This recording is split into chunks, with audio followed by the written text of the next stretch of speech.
Hello नमस्कार, बहुत बहुत स्वागत है आपका आपके अपने ऑनलाइन इंस्टीट्यूट निशान ज्ञान की यूट्यूब प्लेटफॉर्म पर। मैं नितिन उपाध्याय आपका स्वागत करता हूं, अभिनंदन करता हूं आपके अपने प्लेटफॉर्म पर। मैंने ठान लिया है दिल्ली पुलिस कांस्टेबल आपको बनाकर ही रहूंगा, तो दिल्ली पुलिस कांस्टेबल बनाकर ही रहूंगा। 100% आप अगर हमारे साथ मेहनत करते हैं तो आपको 100% मैं दावा करता हूँ कि आप जो है दिल्ली पुलिस में एक वर्दी आपकी होगी। 5846 पद में एक पद आपका होने वाला है। उसी को प्रण जो मैंने किया है, उसी प्रण को आज आगे बढ़ाते हुए मैं आज जो है आप लोगों के सामने प्रीवियस ईयर का पेपर, दिल्ली पुलिस कांस्टेबल के प्रीवियस ईयर का पेपर, जो पेपर 5 दिसंबर 2017 को शिफ्ट 1 में हुआ था, उसके 15 क्वेश्चन जो मैथ के थे, उस 15 मैथ के क्वेश्चन की डिस्कस आपके सामने किया जाएगा। देखिएगा मैथ कितने आसानी तरीके से, मैथ कितनी अच्छी तरीके से 2017 में पूछा गया था। दोस्तों मैं आपको बताना चाहूंगा 2017 में भी दिल्ली पुलिस कांस्टेबल का पेपर एसएससी ने ही कंडक्ट कराया था, तो समझ के चलिएगा पिछले वर्ष से तो पेपर थोड़ा सा लेवल पेपर का बढ़ेगा, लेकिन इतना समझ के चलिएगा ट्रेंड यही रहने वाला है, ट्रेंड नहीं बदलने वाला है। ठीक है, लेवल बढ़ेगा लेकिन ट्रेंड यही रहेगा। ठीक है, तो 15 क्वेश्चन आपके सामने मैं कराऊंगा मैथ का, और उस मैथ के 15 क्वेश्चन को देखने के बाद आप अपनी तैयारी को नई दिशा दे सकते हैं। आप अपनी तैयारी को नई रणनीति की तरफ नई धार दे सकते हैं कि किस तरफ हमें तैयारी को लेके जाना है। ठीक है, तो प्रीवियस ईयर का पेपर आपकी सफलता के लिए बहुत बड़ा सहयोगी साबित होने वाला है। तो चलिए मैं आपसे एक चीज, क्वेश्चन को कराने से पहले मैं आपको एक चीज बताना चाहूंगा।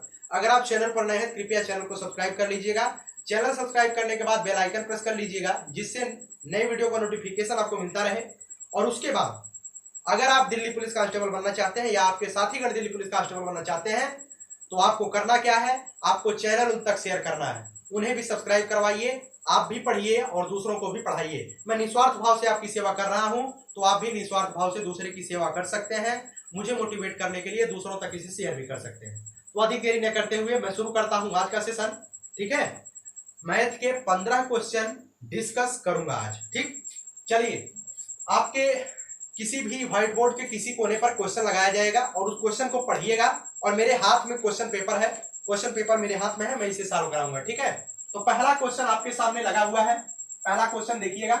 पहला क्वेश्चन है दोस्तों, अंडर रूट 0.0625 का मान पूछा गया है। यही आपसे पूछा गया है, अंडर रूट 0.0625 का मान पूछा गया है। दोस्तों ये जब आप जानेंगे 625 का जो वर्गमूल होता है वो होता है 25। ठीक है, इसमें 4 अंक के बाद दशमलव लगा है, इसमें जो है 1 अंक के बाद आप दशमलव लगा दीजिए। इसका वर्गमूल अर्थात 0.0625 का वर्गमूल 2.5 होगा। ठीक है, जब आप 2.5 का गुणा 2.5 में करेंगे तो 0.0625 आएगा। ठीक है, तो उम्मीद है कि पहला सवाल बिल्कुल बच्चों वाला सवाल था, आसानी से समझ गए होंगे। ठीक है, ऑप्शन नंबर डी, पहले का ऑप्शन नंबर डी बिल्कुल राइट आंसर है। समझने का प्रयास करिएगा। ठीक है, चलिए आपके सामने दूसरा क्वेश्चन स्क्रीन पर है, दूसरे क्वेश्चन को देखिएगा। दूसरा क्वेश्चन क्या कहता है? दूसरा क्वेश्चन है 1 धन 2 धन 3 धन 4 धन डाट डाट डाट धन 20, अर्थात 1 से लेकर के 20 तक की संख्याओं का योगफल आपसे पूछा गया है और उसमें आपसे कहा गया है 7 से भाग दे दीजिए। यही आपसे पूछा गया है। प्रथम n संख्याओं का योगफल आप जानते हैं क्या होता है? प्रथम n संख्याओं का योगफल किस तरीके से निकालते हैं? n+1/2 एक फार्मूला होता है प्रथम n संख्याओं का योगफल के लिए। n की जगह पर हम 20 लिख देते हैं, 20 गुणे 21/2। ठीक है, 2 दहा में 20, 21 दहा में 210। अब इसी 210 में आप 7 से भाग दे दीजिए तो आपके सामने आ जाएगा 30। ठीक है, बहुत ही आसान सवाल है, एकदम बच्चों वाला सवाल है। इसका जो ऑप्शन नंबर ए है, option number A is the right answer, question number 2। ठीक है, चलिए उम्मीद है कि आपको यह सवाल समझ में आ रहा होगा। सवाल कठिन नहीं है, प्रथम n संख्याओं का योगफल n+1/2 होता है। चलिए तीसरे सवाल पर चलते हैं। आपके सामने तीसरा सवाल, निम्नलिखित में से 2/3 से बड़ा कौन सा है? देखिए मैं 2/3 से बड़ा बताने वाला हूं। ठीक है, 2/3 से, इसमें जो 4 ऑप्शन दिए गए हैं, 4 ऑप्शन कौन कौन से हैं? एक है 1/2, एक है 3/7 और एक है 4/7 और एक है 6/7। अब आपसे पूछा गया है 2/3 से बड़ी भिन्न कौन सी है? बहुत ही आसान सवाल है। देखिए मैं इसे जो है एक तरीके से बताता हूं, एक मेथड जो सबसे आसान मेथड है। इसके सामने 1/2 के सामने 2/3 लिख दीजिए। अब इसका तिर्यक गुणा डायरेक्टली कर दीजिए, 2 दूनी 4 और 3 1 3। 4 किसके स्थान पर आ रहा है? 2/3 के स्थान पर, अर्थात 2/3 ही बड़ा है। ये ऑप्शन गलत हो गया। आपसे पूछा गया है 2/3 से बड़ी कौन सी है, बड़ी आपसे पूछा गया है। अब दूसरे पर आइए, इसके सामने 2/3 लिख दीजिए और 3/7 लिख दीजिए। ठीक है, अब तिर्यक गुणा इसका भी कर लीजिए, 7 दूनी 14, 3 तिया 9। 14 किसके स्थान पर आ रहा है? 2/3 के, अर्थात 2/3 यहां भी बड़ा हो गया। अब चलते हैं तीसरे ऑप्शन की तरफ। 4/7 और 2/3 में आपको छांटना है। 3 चौका 12, 7 दूनी 14। 12 और 14 में 14 बड़ा हो गया, अर्थात यहां भी 2/3 बड़ा हो गया, अर्थात यह भी ऑप्शन गलत हो गया। चलिए चौथे ऑप्शन पर चलते हैं। चौथे ऑप्शन में फिर 2/3 इसके सामने लिख दीजिए और तीजा गुणा कर दीजिए। ठीक है, 6 तिया 18, 7 दूनी 14। अब यहां पर 18 बड़ा मिल रहा है, अर्थात 6/7 वाली जो भिन्न है, ध्यान रखिएगा, 6/7 वाली भिन्न जो है 2/3 से बड़ी। बहुत ही आसान सवाल है। जब आपसे बड़ा छोटा ज्ञात करने के लिए कहा जाए दो भिन्नों में, तो आप इसी तरीके से ज्ञात करिएगा। बहुत ही सिंपल मेथड है, कोई इसमें गुणा भाग करने की आवश्यकता नहीं होती है। ठीक है, तो तीसरा सवाल यहां पर कंप्लीट होता है। ऑप्शन नंबर डी सही है, बिल्कुल बच्चों वाला सवाल है। बहुत कठिन नहीं सवाल आते हैं, ऐसे ही सवाल अब भी आएंगे। ठीक है, चलिए चौथे क्वेश्चन पर चलते हैं। चौथा क्वेश्चन आपके सामने स्क्रीन पर है, देखिएगा। अगर स्क्रीन पर क्वेश्चन नहीं दिखाई दे रहा, मैं तो समझा ही रहा हूं, लेकिन स्क्रीन पर क्वेश्चन उम्मीद करूंगा कि दिखाई दे रहा होगा। ठीक है, चलिए चौथा सवाल है, 2, 3, 4 तथा 6 से विभाजित करने पर प्रत्येक से शेषफल 1 देने वाली 4 अंकों की सबसे छोटी संख्या बताइए। बहुत ही आसान सवाल है, एलसीएम और एचसीएफ का सवाल है। ठीक है, सबसे पहले हमें करना क्या है? 2, 3, 4, 6, 2, 3, 4 और 6, इसका हमें क्या ले लेना है? एलसीएम ले लेना है। दोस्तों आप जानते होंगे 2, 3, 4, 6 का एलसीएम क्या हो जाएगा? 12 हो जाएगा। ठीक है, क्या हो जाएगा? 12 हो जाएगा। अब कहा गया है 4 अंकों की छोटी सी छोटी संख्या में भाग देना है। तो आप जानते हैं 4 अंकों की छोटी सी छोटी संख्या क्या होती है? 1000 होती है। एक के आगे 3 जीरो बढ़ा दीजिए, 4 अंकों की छोटी छोटी संख्या। एक के आगे 4 जीरो बढ़ा दीजिए, 5 अंकों की छोटी छोटी संख्या हो जाएगी। बहुत ही आसानी से जानना। अब इसमें जो है आपको 12 से भाग कर दीजिए, जो एलसीएम प्राप्त हुआ है 12 से भाग कर दीजिए। 12 अट्ठे 96 आ गया, और यहाँ पर कितना आ गया? 4 आ गया, फिर जीरो उतार लीजिए, 12 तिहाई क्या आ गया? 36 आ गया। ठीक है, शेषफल कितना आ गया? शेषफल 4 आ गया। ठीक, अब आपसे कहा गया है आप बताइए 1004 अंकों की छोटी सी छोटी संख्या है, अर्थात जो संख्या अगर आप इसमें से एक कम कर देंगे तो 3 अंकों पर पहुंच जाएगी। अर्थात हमें करना क्या है? हमें 1000 में ऐड ही करना। 1000 में कुछ भी ऐड करेंगे तो 4 अंक की रहेगी, लेकिन 1000 में से कुछ भी घटा देंगे तो 4 अंक से छोटी हो जाएगी। ठीक है, इस वजह से हमें इसमें क्या करना है? ऐड करना है। जब ऐड करना होता है, मैंने भाग की विधि पर, अगर आप नंबर सिस्टम जानते होंगे, जब ऐड करना होता है तो मैंने बताया है हमेशा 12 में से शेषफल को घटा देते हैं, अर्थात भाजक में से शेषफल को घटाकर ही ऐड किया जाता है। अब इसमें से क्या ऐड किया जाए? 12 में से 4 गए 8। अब इसमें 1000 में 8 ऐड कर दीजिए तो हो जाएगा 1008। लेकिन सवाल में एक चीज और दिया गया है, सवाल में एक चीज दिया गया है, प्रत्येक दशा में एक शेषफल बचना चाहिए। जब एक आपको शेषफल बचाना है, इसी में एक जोड़ दीजिए। 1009 ऐसी संख्या है जिसे 2, 3, 4, 6 से भाग देने पर प्रत्येक दशा में एक शेषफल बचेगा। ठीक है, उम्मीद है कि यह सवाल आपको आसानी से समझ में आ गया होगा। कोई सवाल कठिन नहीं है, बिल्कुल ही साधारण वाले सवाल दिए जाते हैं दिल्ली पुलिस कांस्टेबल में। किसी भी प्रदेश के कांस्टेबल की जो परीक्षा होती है उसमें जो मैथ आता है, जो रीजनिंग आता है, बहुत ही आसान आता है। केवल दिक्कत कहां पर होने वाली है? आपको 50 क्वेश्चन का जो जीएस आने वाला है उसी में आपको प्रॉब्लम होने वाली है। इसलिए आप ज्यादा से ज्यादा मेहनत जीएस पर करिए, क्योंकि जीएस पढ़ना ही आपको सफलता की तरफ लेके जाएगा। ठीक है, चलिए 5वें क्वेश्चन की तरफ हम घूमते हुए बहुत ही अच्छी तरीके से, बहुत ही अच्छी राउंड द विकेट बॉलिंग करते हुए 5वें क्वेश्चन पर पहुंच चुके हैं। ठीक है, विकेट गिरा रहे हैं धनाधन। 5वां क्वेश्चन क्या है? 5वां क्वेश्चन बहुत ही आसानी से ज्ञान पूर्वक देखिएगा, यहां पर क्या लिखा गया है। ठीक है, चलिए आपके सामने क्वेश्चन लगा हुआ, देख लीजिएगा।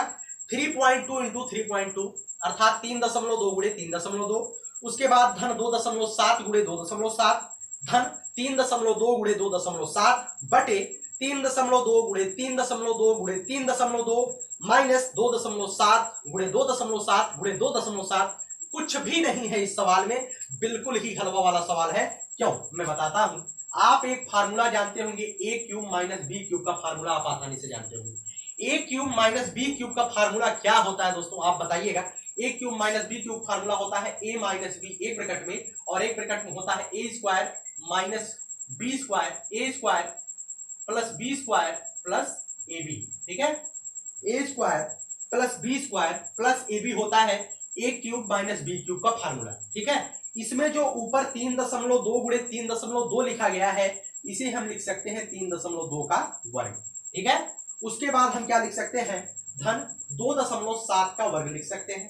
ठीक है, उसके बाद हम क्या लिख सकते हैं, धन 3.2 गुणे 2.7 लिख सकते हैं। उसके बाद नीचे क्या लिख सकते हैं, 3.2 का होल क्यूब लिख सकते हैं। उसके बाद क्या लिख सकते हैं, माइनस 2.7 का होल क्यूब लिख सकते हैं। ठीक है, तो आप यहां से अंदाजा लगाइएगा ए क्यूब माइनस बी क्यूब कहां चला आया है, इसके नीचे चला आया है। अर्थात आपसे क्या पूछा गया है, 1/a माइनस बी का मान ही दिया गया है।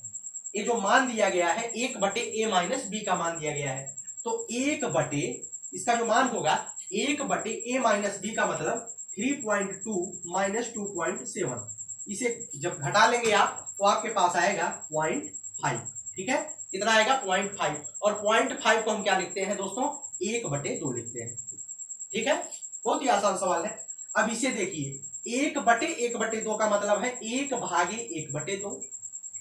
थोड़ा सा बेसिक से समझा दे रहा हूं, 1/1/2 इसका मतलब है 1 गुणे 2/1 अर्थात 2। समझ में आ गया, बहुत ही आसान सवाल है। इसका जो राइट आंसर है ऑप्शन नंबर सी, पांचवें का option number C right answer है। ठीक है, उम्मीद है कि पांचवा सवाल आपको समझ में आ गया होगा। चलिए चलते हैं छठे सवाल की तरफ। छठा सवाल क्या कहता है, देखिए इसमें जो बीजगणित के जो छोटे मोटे फार्मूले होते हैं, उस छोटे मोटे फार्मूले का प्रयोग आप जानते रहिए, क्योंकि वहां से भी क्वेश्चन पूछ लिया जाएगा। आप इसे अगर डायरेक्टली गुणा भाग करके लगाएंगे तो आप आसानी से नहीं लगा पाएंगे और आपका समय भी बर्बाद हो जाएगा। इसलिए जो छोटे मोटे फार्मूले होते हैं, ए प्लस बी का होल स्क्वायर, ए माइनस बी का होल क्यूब, ये सभी कुछ आपको याद होना चाहिए। बहुत ही आसान है, छठी 7वीं 8वीं की क्लास में होता है। चलिए अगले क्वेश्चन पर चलते हैं। छठवां सवाल आपके सामने है। छठवां सवाल देखिएगा, स्क्रीन पर क्वेश्चन लगा गया है। ठीक है, क्या है छठा सवाल, पढ़िए। यदि एक संख्या ए, ठीक है, दूसरी संख्या बी से 30% कम है। ए जो है, एक संख्या ए है और एक संख्या बी है। देखिएगा, ध्यान से देखिएगा, एक संख्या ए दूसरी संख्या बी से 30% कम है, लेकिन सवाल को आगे पढ़िएगा। सवाल में आगे कहा गया है दूसरी संख्या बी 150 से 20% अधिक है। अर्थात बी की जो वैल्यू है वो 150 से 20% अधिक है, अर्थात 120/100 है। जब डायरेक्टली परसेंटेज अधिक निकालना पड़ेगा 100 में ऐड करके निकालिएगा। अगर कम कहा जाएगा 20% कम है तो यहां पर 120 की जगह पर आप 80 लिख सकते हैं। ठीक है, 150 से 20% अधिक है, अर्थात 120/100। ठीक है, अब इसे सॉल्व कर लीजिए। 15 दूनी 30 का शून्य हासिल 3, 15 के 15 3 18, 180 आ गया बी की वैल्यू। बी की वैल्यू कितनी आ गई, 180 आ गया। अब इसके बाद क्वेश्चन को लौट के दोबारा पढ़िए।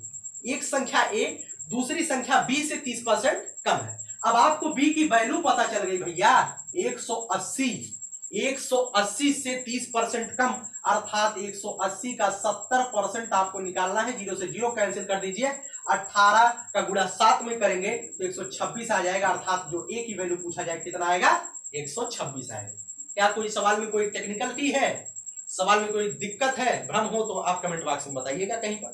ठीक है, कोई भी दिक्कत नहीं है, केवल सवाल को थोड़ा सा आपको समझना है, थोड़ा सा प्यार से पढ़ना है, उसके बाद नौकरी दे देनी है। चलिए 7वें क्वेश्चन पर चलते हैं। बहुत ही आसान सवाल था छठा सवाल। चलिए 7वां क्वेश्चन आपके सामने क्या कहा गया है।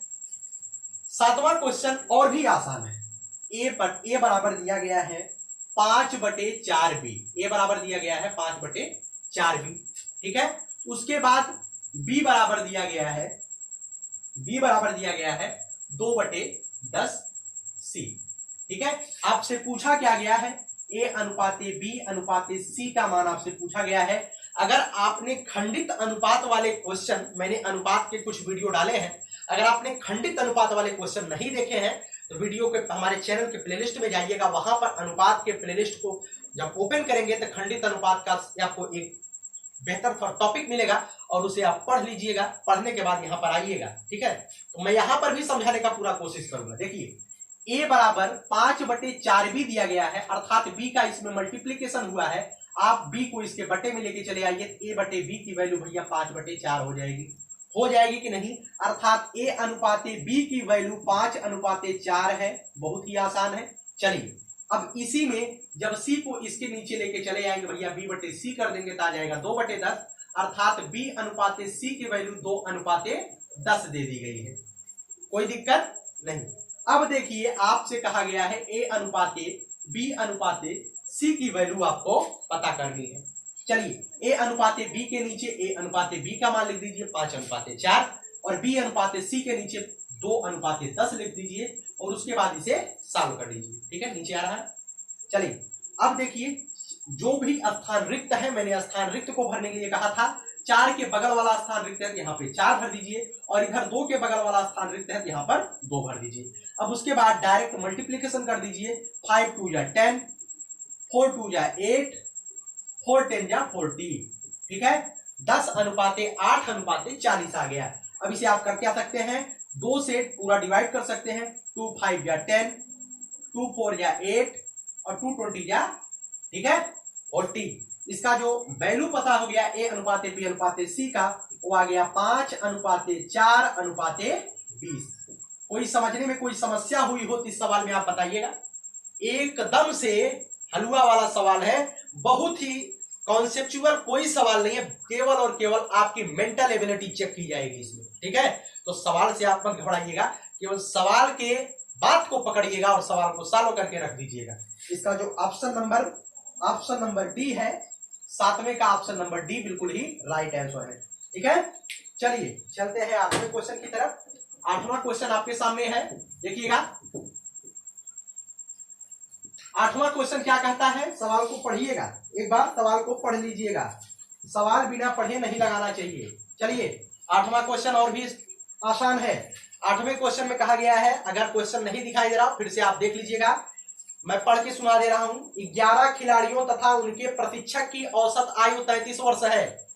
11 खिलाड़ी हैं, कितने खिलाड़ी हैं, 11 खिलाड़ी हैं और उनके एक प्रशिक्षक की औसत आयु कितनी है दोस्तों, उनके एक प्रशिक्षक की औसत आयु दी गई है 33 वर्ष, अर्थात 11 में एक प्रशिक्षक और जोड़ देंगे तो कितने व्यक्ति हो जाएंगे, 12 व्यक्ति हो जाएंगे, अर्थात 12 लोगों की जो औसत आयु है, बहुत ही बेसिक से सवाल बता रहा हूं, 12 लोगों की जो औसत आयु है दोस्तों वो कितनी है, 33 का आप 12 में गुणा कर लीजिए। ठीक है, 33 गुणे 12 कर दीजिए, 12 3 36 का 6 हासिल 3, 12 3 36 3 39 396 वर्ष। 12 लोगों की टोटल आयु आ गई, औसत आयु नहीं है, टोटल आयु 12 लोगों की कुल आयु, ये औसत आयु ए थी। ठीक है, चलिए सवाल को आगे पढ़िए। सवाल में आगे कहा गया है, पहले 5 खिलाड़ियों की औसत आयु 29 वर्ष है। पहले 5 खिलाड़ियों की जो औसत आयु है वो कितनी है, 29 वर्ष है। ठीक है, तो कुल आयु 5 खिलाड़ियों की कितनी हो जाएगी, कुल आयु हो जाएगी 29 गुणे 5 कर लीजिए, 5 × 45 का 5 हासिल 4। ठीक है, 5 दूनी 14, 5 दूनी 10, 10 में 4 जोड़ेंगे तो कितना हो जाएगा, 14 हो जाएगा। ठीक है, 5 9 45 के 5 हासिल 4, 5 दूनी 10 4 14, 145 वर्ष आ गया इन 5 खिलाड़ियों का औसत आयु। अब उसके बाद सवाल को देखिएगा, तथा शेष 6 खिलाड़ियों की औसत आयु 30 है। शेष जो 6 खिलाड़ी बच रहे हैं उनकी औसत आयु कितनी है दोस्तों, उनकी औसत आयु 30 वर्ष है। ठीक है, तो उनकी कुल आयु कितनी हो जाएगी, बहुत ही आसान है, बेसिक से सवाल को समझिएगा। उनकी कुल आयु 30 गुणे 6 बराबर 180 हो जाएगी। तो आपसे प्रशिक्षक की औसत आयु पूछी गई है, प्रशिक्षक की आयु वर्षों में पूछी गई है, औसत आयु नहीं, और वर्षों में आयु पूछी गई है। टोटल 12 लोगों की औसत आयु 396 है और जो इन 5 खिलाड़ी की औसत आयु 145 और एक 6 खिलाड़ी की औसत आयु 180 है। 145 में 180 को ऐड कर दीजिए। 145 में जब आप 180 को ऐड करेंगे 11 खिलाड़ियों की टोटल आयु आ जाएगी 5 8 4 12 का 2 हासिल 1 1 1 2 1 3 325 वर्ष आ गया 11 खिलाड़ियों की औसत आयु, जो एक प्रशिक्षक की औसत आयु जोड़ा गया है वो 396 वर्ष 12 लोगों को जोड़ा गया है। इसी में से आप घटा देंगे, 396 में से 325 को घटा देंगे तो 71 वर्ष आ जाएगा भैया कोच साहब की औसत आयु। कितनी आ जाएगी? 71 वर्ष आ जाएगा। इसका जो ऑप्शन नंबर ए है, इसका जो ऑप्शन नंबर ए है बिल्कुल ही सही क्वेश्चन है। 8वां क्वेश्चन था, 8वें का option number A right answer है। चलिए 9वें क्वेश्चन की बात करते हैं। 9वां क्वेश्चन आसान है, यह भी आसान था, कोई क्वेश्चन कठिन नहीं है, बस केवल और केवल आपको समझने की जिम्मेदारी है, केवल सवाल को समझते रहिए। 9वां क्वेश्चन आपके सामने है। 8,000 रुपए पर, ध्यान रखिएगा, 8,000 रुपए पर 2.5% प्रति वर्ष की वार्षिक दर से 2 वर्षों के चक्रवृद्धि ब्याज और साधारण ब्याज में अंतर ज्ञात करना है।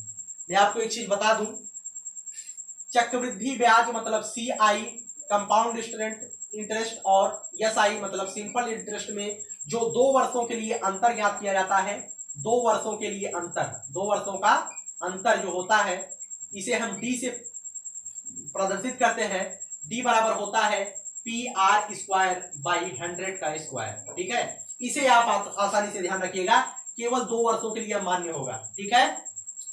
PR स्क्वायर बाई 100 का स्क्वायर, और D जो है CI और SI का, CI मतलब कंपाउंड इंटरेस्ट और सिंपल इंटरेस्ट का अंतर है। बहुत ही आसानी से इस पर आप वैल्यू रखिए और मान निकाल लीजिए। P की वैल्यू कितनी दोस्तों?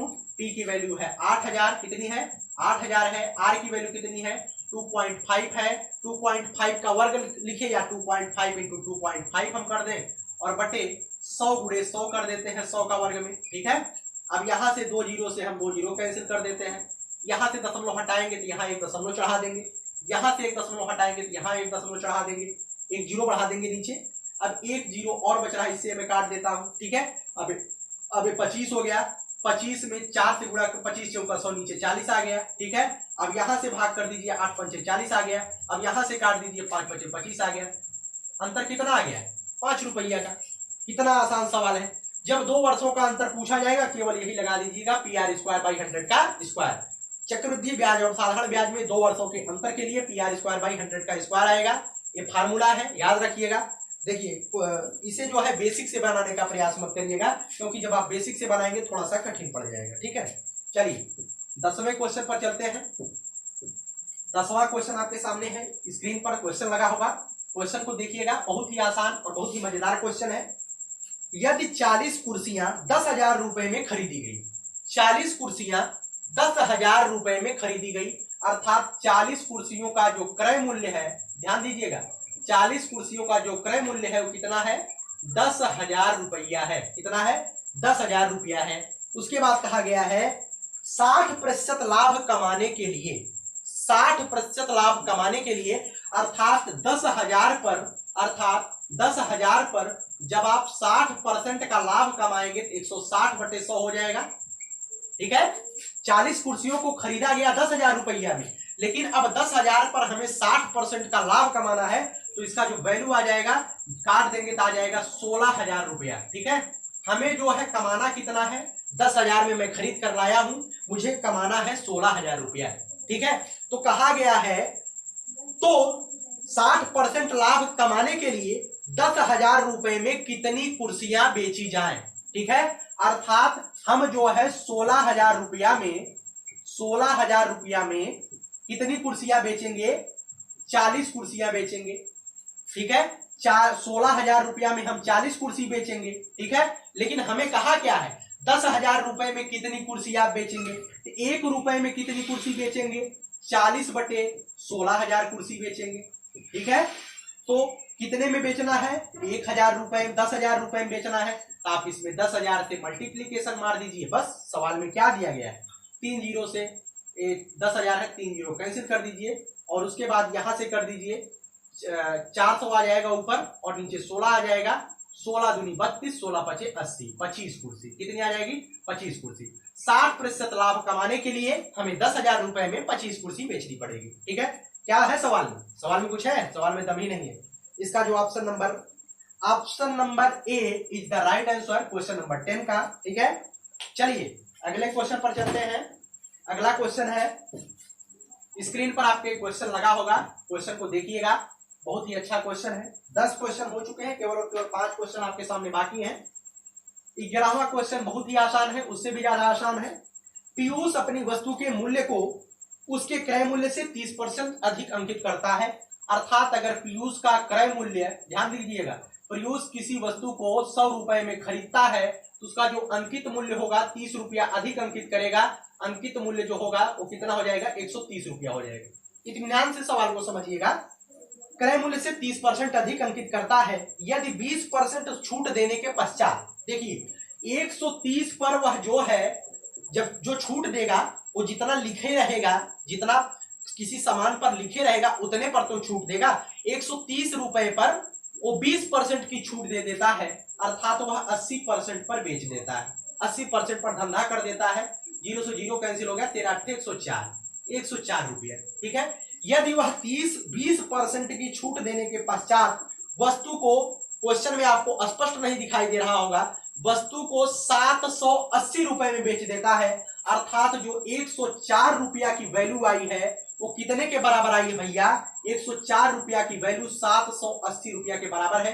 मैंने 104 तो मान करके निकाला है, लेकिन 104 रुपया रियलिटी में 780 के बराबर है, तो एक किसके बराबर हो जाएगा, 780 बटे 104 के बराबर हो जाएगा। आपको निकालना है वस्तु का क्रय मूल्य, वस्तु का क्रय मूल्य 100 है, तो 100 इक्वल टू हो जाएगा 780 बटे 104 गुणे 100, ठीक है, ठीक है। 13 104, 13 6 78, 0 आ गया, ठीक है।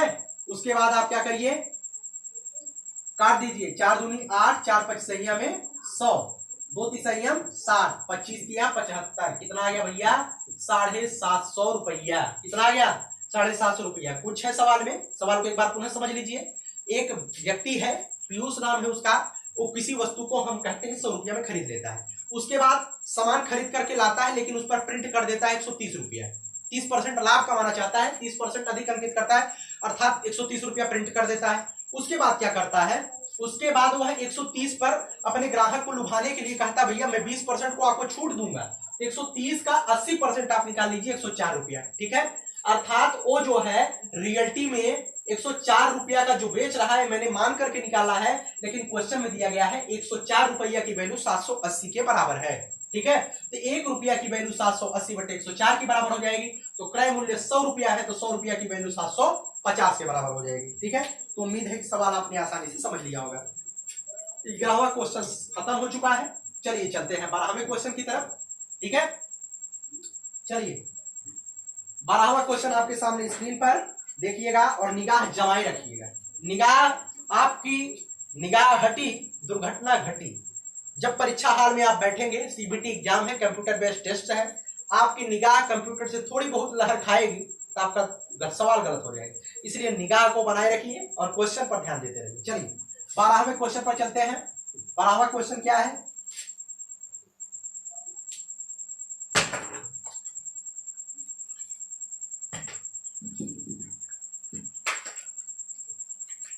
बारहवां क्वेश्चन देखिएगा। 12वां क्वेश्चन आपके सामने दिया गया है, स्क्रीन पर क्वेश्चन है, एक वर्ग के क्षेत्रफल तथा उसके भीतर खींचे गए वृत्त के क्षेत्रफल में अनुपात क्या होगा। भैया बिल्कुल ही आसान सवाल है, एक वर्ग मैं बना देता हूं, ये समझ लीजिए, मैं एक वर्ग बना दिया और उसके बाद उसके भीतर मैं जो है एक वृत्त खींच देता हूं, एक वृत्त खींच देता हूं और उसी में पूछा गया है वर्ग के क्षेत्रफल और वृत्त के क्षेत्रफल में अनुपात क्या होगा, ठीक है। आप बताइए वर्ग का क्षेत्रफल क्या होता है। वर्ग का क्षेत्रफल बराबर होता है a का स्क्वायर, और वृत्त का क्षेत्रफल क्या होता है, वृत्त का क्षेत्रफल बराबर क्या होता है, पाई r स्क्वायर, ठीक है।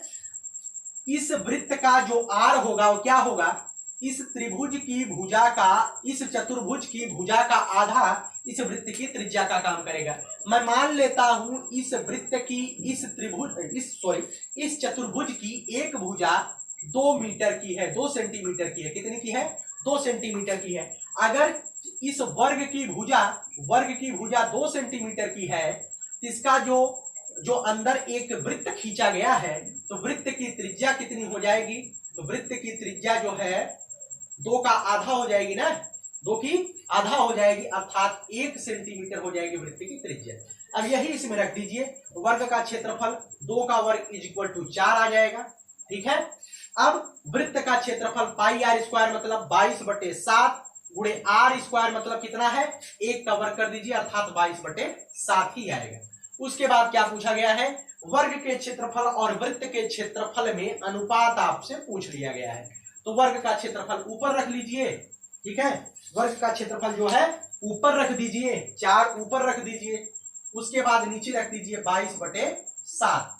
ठीक है, अब मैं इसे थोड़ा सा सही से बता दूं, सही से मतलब बच्चों की तरह, 4/22/7, फिर इसे कर दीजिए 4 गुणे 7/22, यही तो करना है। 2 दूनी 4, 2 नहीं हम 22, 7 दूनी 14, 14/11, अर्थात हम इसे लिख सकते हैं 14:11।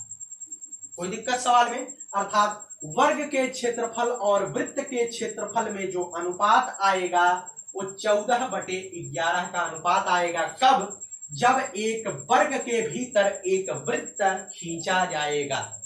ध्यान रखिएगा। 12वां क्वेश्चन खत्म होता है। चलिए अगले क्वेश्चन पर चलते हैं। 13वां क्वेश्चन आपके सामने है स्क्रीन पर। आसानी से इत्मीनान से सवाल को समझिएगा और करिएगा, मिशन दिल्ली पुलिस को काम तमाम करिएगा। चलिए 13वें क्वेश्चन पर चलते हैं। 13वां क्वेश्चन क्या कहा गया है, एक व्यक्ति है, एक व्यक्ति 3 किलोमीटर की 4 समान दूरियां, एक व्यक्ति 3 किलोमीटर की 4 समान दूरियां 10, 20, 30, 40 किलोमीटर प्रति घंटा की गति से तय करता है, तो उसकी औसत गति किलोमीटर प्रति घंटा में क्या होगी? आपसे यही पूछा गया है। तो औसत चाल या औसत गति बराबर दोस्तों क्या होता है, मैं लिख देता हूं। औसत गति बराबर होता है कुल दूरी बटे कुल समय। कितना होता है? कुल दूरी बटे कुल समय। ठीक है, अब 3 किलोमीटर 3 किलोमीटर 3 किलोमीटर 3 किलोमीटर वह 4 बार जाता है, अर्थात उसकी कुल दूरी कितनी हो जाएगी? 3 + 3 + 3 + 3 = 12 किलोमीटर उसकी कुल दूरी हो जाएगी। अब कुल समय की बात की जाती है। पहले 3 किलोमीटर जाने में समय बराबर क्या होता है? समय बराबर होता है दूरी बटे चाल। पहले 3 किलोमीटर जाने में 10 किलोमीटर प्रति घंटा का समय लगता है, तो पहले का समय हो जाएगा 3/10। अब दूसरे पर आते हैं, दूसरे पर 3 किलोमीटर जाने में उसे 20 किलोमीटर प्रति घंटा चाल से चल रहा है, दूसरे में समय 3/20 हो जाएगा, तीसरे में 3/30 हो जाएगा, चौथे में 3/40 हो जाएगा। क्या करना है? अब आपको टोटल समय पता चल गया और टोटल दूरी पता चल गई। अब यहीं पर आप इसका मान रख दीजिए, 12/3/10 + 3/20 + 3/30 + 3/40। ठीक है, अब इसे ही आप सॉल्व कर लीजिए। सॉल्व करना अगर नहीं जानते हैं मैं बता दे रहा हूं। 12 अब 10, 20, 30, 40 का जब आप एलसीएम लेंगे तो 120 आ जाएगा। ठीक है, 10, 12 तिहाई 36 आ जाएगा। यहां पर करेंगे 20 छक्का 120 छक्की 18 आ जाएगा, प्लस यहां पर करेंगे 30 चौका 120 4 तिया 12 आ जाएगा, प्लस यहां पर करेंगे 40 तिया 120 3 तिया 9 आ जाएगा। ठीक है, अब 12 बटे 12 9 21 18 39 36 75 आ जाएगा, 75/120 आ जाएगा। अब मैं आपको इसे बच्चों की तरह करवा देता हूं। 12/75/120 मतलब 12 भागे 75/120, यही कहा गया है आपसे। अब इसका मतलब क्या है? 12 गुणे 120/75, यही तो है। अब इसे आप सॉल्व कर लीजिए। कैसे? 3 × 5 = 75, 30 चौका 120। अब इसे 5 से काट दीजिए, 5 × 5 = 15, 5 × 5 = 15, 5 दूनी 10, 5 चौका 20। ऊपर आ गया 24 चौका 96, ऊपर जब गुणा करेंगे 24 और 4 का 96 आ जाएगा, नीचे आ गया 5, 96/5। जब इसे आप तोड़ेंगे काटेंगे पीटेंगे कितना आएगा? 19 दशमलव समथिंग आएगा, अर्थात 19.2 किलोमीटर प्रति आवर।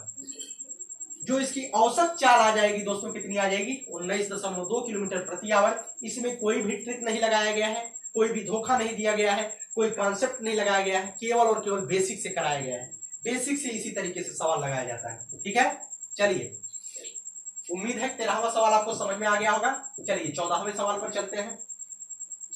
14वां सवाल आपके सामने स्क्रीन पर इत्मीनान से देखिएगा। 14वां सवाल, ठीक है, 14वां सवाल आपके सामने है, पी ने एक व्यापार, मैंने साझे का एक वीडियो, पार्टनरशिप का एक वीडियो डाला है। अगर आप उसे एक वीडियो को देख लेते हैं तो आपका काम पूरा हो जाएगा।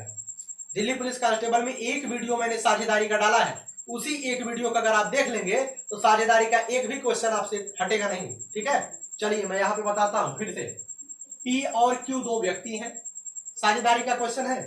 पी जो है 8,000 रुपया के साथ व्यापार शुरू कर देता है। पी कितना रुपया लगा देता है? 8,000 रुपया लगा करके व्यापार को प्रारंभ कर देता है। उसके बाद कुछ महीनों के पश्चात क्यू 6,000 रुपए के साथ व्यापार में जुड़ जाता है। क्यू कितना रुपया लगा देता है? 6,000 रुपए के साथ व्यापार में जुड़ जाता है। मैं मानता हूं पी तो व्यापार शुरू कर रहा है ना, पी व्यापार शुरू कर रहा है तो पी अंत तक रहने वाला है, अर्थात यह 12 महीना अपना पैसा लगा रहने देगा। और ये जो क्यू है, मैं मानता हूं क्यू जो है x महीने तक अपना पैसा लगा रहने देगा। ठीक है, मैंने बताया था पूंजी गुणे समय, पूंजी गुणे समय। 12 महीना पी काम करेगा 8,000 रुपया लगा करके, और क्यू जो है 6,000 रुपया लगा करके x महीने काम करेगा। ठीक है, चलिए अब इसका जो अनुपात आ रहा है, अर्थात 8,000 गुणे 12 बटे 6,000 गुणे x इज इक्वल टू 2:1, अर्थात 2/1 का अनुपात आ रहा है। अब इसे कर लीजिए, 8,000 गुणे 12 इज इक्वल टू हो जाएगा 2 गुणे x इज इक्वल इंटू 6,000। अब x की वैल्यू आपको निकालनी है, तो x की वैल्यू निकालनी है, 2 गुणे 6,000 को नीचे लेके चले आइए, इसके नीचे गुणा में 3 जीरो से 3 जीरो कैंसिल कर दीजिए, 2 चौका 8 कर दीजिए, 6 दूनी 12 कर दीजिए। ठीक है, तो x की वैल्यू कितनी आ जाएगी? 8 माह। ठीक है, x की वैल्यू 8 माह आ जाएगी। लेकिन आपसे क्वेश्चन किया गया है क्यू कितने महीने बाद व्यापार में अपनी पूंजी लगाता है। आपसे ये क्वेश्चन कहा गया है क्यू कितने महीने बाद व्यापार में अपनी पूंजी लगाता है। आपने जो 8 निकाला है, 8 महीने और लगातार व्यापार में जुड़ा रहता है, इसका वैल्यू आपने निकाला है। लेकिन वो कितने महीने बाद जुड़ता है? टोटल 12 महीना होता है। जब वो 8 महीने अपनी पूंजी लगा रहा है तो कितने महीने बाद जुड़ रहा है? तो 4 माह बाद वह व्यापार में जुड़ रहा है। 12 में से 8 को हटा देंगे तो 4 माह बाद व्यापार में जुट करके अपना सहयोग करता है। ठीक है, आसान है कि नहीं है? कमेंट बॉक्स में बताइएगा आसान सवाल है कि नहीं है, कोई कठिन हो तो बताइएगा। चलिए अगले क्वेश्चन पर चलते हैं। 15वां क्वेश्चन, वर्क एंड टाइम का एक क्वेश्चन दिया गया है। वर्क एंड टाइम का क्वेश्चन है 15वां क्वेश्चन, बहुत ही आसान क्वेश्चन है। चलिए, यफ तथा यम मिलकर किसी कार्य को 8 दिन में कर सकते हैं। यफ और यम, ध्यान रखिएगा, यफ और यम मिलकर के किसी काम को कितने दिन में कर सकते हैं? 8 दिन में कर सकते हैं। ठीक है, उसके बाद कहा गया है यफ अकेला उसी काम को 12 दिन में कर सकता है। यफ अकेला उसी काम को 12 दिन में कर सकता है। ठीक है, अब सबसे पहले आपको क्या निकालना है? कुल काम निकाल लेना है। क्या निकालना है? कुल काम।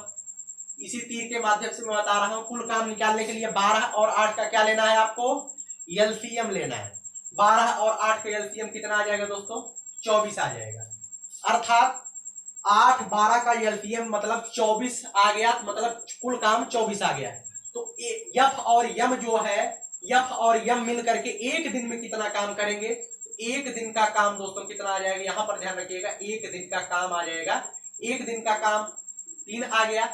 ठीक है, 8 3 24। यफ और मिल करके एक दिन में 3 काम करेंगे, और यफ अकेले एक दिन में 2 काम करेगा। कितना काम करेगा? 2 काम करेगा। ठीक है, यफ और यम मिल करके एक दिन में, ऐसे समझिएगा, यफ और यम मिल करके एक दिन में 3 खंभे गाड़ते हैं। 3 खंभे गाड़ते हैं, और यफ अकेले ही एक दिन में 2 खंभे गाड़ता है। ठीक है, यफ और यम दोनों मिलकर के एक दिन में 3 खंभे गाड़ते हैं, और यफ अकेले ही 2 खंभे गाड़ देता है। अर्थात यम जो है एक दिन में कितने खंभे गाड़ेगा? तो आप बताएंगे 1 खंभे गाड़ेगा। यम एक दिन में कितने खंभे गाड़ेगा? 1 खंभे गाड़ेगा। ठीक है, उसके बाद कहा है यम उसी कार्य को अकेला कितने दिन में कर सकता है? आपको कुल काम 24 है, अर्थात आपको 24, यम को कितने खंभे गाड़ने हैं? 24 खंभे गाड़ने हैं। एक दिन में 1 खंभा गाड़ता है, तो 24 खंभे गाड़ने में उसे कितना समय लगेगा? 24 दिन लगेगा। ठीक है, उम्मीद है कि सवाल आपको आसानी से समझ में आ गया होगा। कोई कठिन सवाल नहीं था, बिल्कुल ही आसान सवाल था। ये 15वां क्वेश्चन मैंने आपके सामने बताया है। इसका जो राइट आंसर है, राइट आंसर को देख लीजिएगा। राइट आंसर है ऑप्शन नंबर सी, 15वें का ऑप्शन नंबर सी सही है। दिल्ली पुलिस कांस्टेबल का जो आप 15 नंबर के मैथ की तैयारी कर रहे हैं, ये पिछले वर्ष का पेपर था। 15 क्वेश्चन मैंने आपके सामने बताया है। किसी क्वेश्चन में मैंने कोई ट्रिक नहीं बताया है, केवल और केवल बेसिक से सवाल को कराया है। बेसिक से सवाल आप बनाए हैं, और अगर आप स्वयं बैठ करके सवाल को बनाएंगे तो ज्यादा से ज्यादा 7 से 8 मिनट या 10 मिनट का समय लगने वाला है, पूरा सवाल आप लगा ले जाएंगे। ठीक है, मेरा वीडियो जो है 15 से 17 मिनट का होगा। मैंने क्योंकि समझाने का प्रयास किया है, इस वजह से वीडियो लंबी हो गई है। लेकिन ये 15 सवाल ज्यादा से ज्यादा 7-8 मिनट में आपके लग जाएंगे। बहुत ज्यादा मैं बता रहा हूँ, 7-8 मिनट और ही कम लगेगा। ठीक है, तो उम्मीद है कि यह सेशन आपको अच्छा लगा है। अगर आपको दिल्ली पुलिस कांस्टेबल बनना है तो निशांत ज्ञान को सब्सक्राइब करके चैनल से जुड़ जाइए, और दिल्ली पुलिस कांस्टेबल मैं आपको बना दूंगा। 100% गारंटी देता हूं, लेकिन आपको हमारे साथ मेहनत करनी है। इसी के साथ मैं इस सेशन को समाप्त करता हूं। जय हिंद, जय